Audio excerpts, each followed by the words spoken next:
Hello friends, welcome to SK classes. अभी recently news आई है कि हांगकांग का जो एक बहुत फेमस न्यूज़पेपर एप्पल डेली था, उसने अपने प्रोडक्शन को परमानेंट शट डाउन कर दिया है। वेडनेसडे आफ्टरनून में उन्होंने ये चीज़ पब्लिक की, जिसको सुनते ही जो हज़ारों इनके सपोर्टर्स थे वो इनके हेडक्वार्टर के बाहर आ गए। बहुत पानी बरस रहा था, हैवी रेन हो रही थी, लेकिन फिर भी ये सपोर्टर्स उनके हेडक्वार्टर के नीचे आ गए और वहाँ पर इन्होंने फ्लैशलाइट जलाकर सपोर्ट दिखाया और हांगकांग का एक फेमस स्लोगन जो एड ऑयल, जिसका मीनिंग होता है डोंट गिव अप, इसको जो है शाउट किया। ये आप देख सकते हैं, ये उस पेपर की फोटो है। Basically publication was accused of breaching national security law which results freezing of its asset. इस पब्लिकेशन के ऊपर यह आरोप लगा था कि ये नेशनल सिक्योरिटी लॉ को ब्रीच कर रही है, जिससे इस पब्लिकेशन के सारे एसेट जो थे, बैंक अकाउंट, जितने भी एसेट थे इनके, वो सब ब्लॉक कर दिए गए थे। ठीक है, तो इन्होंने वेडनेसडे को इस बात को बताया कि हम शट डाउन कर रहे हैं और थर्सडे को इन्होंने अपनी फाइनल कॉपी प्रिंट की। तो थर्सडे को मॉर्निंग में ही न्यूज़पेपर स्टॉल में बहुत सारी भीड़ लग गई इसकी फाइनल कॉपी को लेने के लिए, जिसका टाइटल था Hongkongers bid a painful farewell in the heavy rain. Basically ये जो पेपर था एप्पल डेली, ये बीजिंग को डिफिकल्टी क्रिएट कर रहा था हांगकांग में जो प्रोटेस्ट हो रहे हैं उनको रोकने के लिए। ठीक है, और ये डिमांड कर रहा था अदर कंट्रीज से कि वो हांगकांग और मेनलैंड चाइना पर सैंक्शन इम्पोज करें। हांगकांग में 2019 से ही मैसिव लेवल पर प्रोटेस्ट हो रहे थे, तो इसको काउंटर करने के लिए ही 2020 में चाइना ने नेशनल सिक्योरिटी लॉ हांगकांग पर इम्पोज कर दिया था। जो हांगकांग के जर्नलिस्ट एसोसिएशन के हेड हैं रॉनसन चैन, उन्होंने कहा there was a huge worry for the city's freedom of speech, यानी उन्होंने इसे जो फ्रीडम ऑफ स्पीच है उसके लिए समस्या बताई है।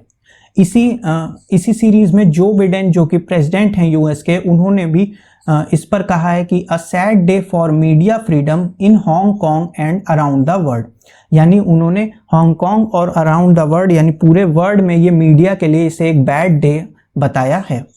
इसके जो फाउंडर हैं जिमी लाई, वो पिछले साल ही नेशनल सिक्योरिटी लॉ के तहत डिटेक्ट कर लिए गए थे और उन पर चार्जेस लगे हुए हैं।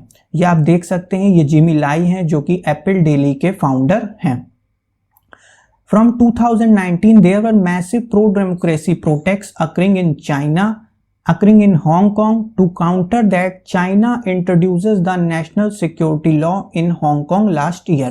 2019 से ही हांगकांग में बहुत सारे प्रोटेस्ट हो रहे थे जो कि बीजिंग के लिए एक बहुत दिक्कत का कारण बन रहे थे।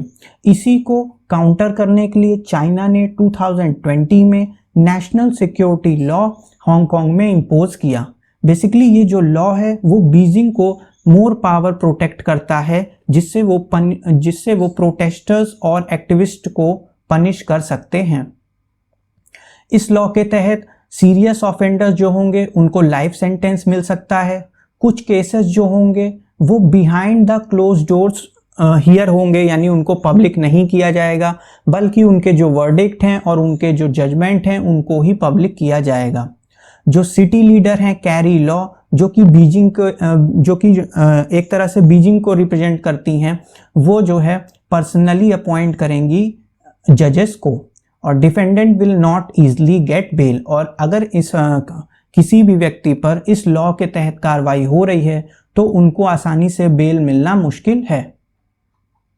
After some month of imposition of this Apple Daily, founder Jim Lai was arrested. जब ये नेशनल सिक्योरिटी लॉ 2020 में चाइना ने हांगकांग पे इम्पोज किया, इसके कुछ महीने बाद ही एप्पल डेली के जो फाउंडर थे जिमी लाई, इनको अरेस्ट कर लिया गया। ये आप चाइना के प्रोविंशियल का मैप देख सकते हैं, जहां पे आप ये हांगकांग को देख सकते हैं। Hong Kong is a former British colony. ये एक ब्रिटिश कॉलोनी हुई करती थी, जिसको 1997 को चाइना को हैंड ओवर कर दिया गया one country two system principle के आधार पर। One country two system principle में जैसे हांगकांग का जो इकोनॉमी है, पॉलिटिकल जो इनके अफेयर हैं, जुडिशियल अफेयर हैं, ये सब हांगकांग का इंटरनल अफेयर होगा, इंटरनल मैटर होगा, जबकि इनका डिफेंस जबकि इनका डिफेंस, एक्सटर्नल अफेयर्स, ये सब मेनलैंड चाइना पर निर्भर करेगा। जब इसको चाइना को हैंड ओवर किया गया था तो हांगकांग को कुछ फ्रीडम दी गई थी, जैसे freedom of assembly and speech और इंडिपेंडेंट जुडिशियल और कुछ डेमोक्रेटिक राइट भी दिए गए थे। ये सब हांगकांग के मिनी कॉन्स्टिट्यूशन में इंश्राइंड हैं, लिखे हुए हैं, जो कि वैलिड है 2047 तक। बेसिकली ये जो एप्पल डेली न्यूज़पेपर है ये चाइना को डायरेक्ट चैलेंज कर रहा था और ये जो प्रोटेस्ट हो रहे थे हांगकांग में उनको एक तरह से सपोर्ट कर रहा था, जिसके तहत फिर नेशनल सिक्योरिटी लॉ के अंदर बीजिंग के प्रेशर के चलते इसके एडिटर को, इस अखबार के मालिक को, इन सब को डिटेन कर लिया गया था। फाइनली इस न्यूज़पेपर ने वेडनेसडे को यह अनाउंस कर दिया कि अपने पब्लिकेशन को बंद करने जा रहे हैं। तो आज की वीडियो यहीं तक थी। वीडियो अच्छी लगी तो लाइक कीजिएगा, चैनल को सब्सक्राइब कीजिएगा। मिलते हैं नेक्स्ट वीडियो में, तब तक के लिए गुड बाय।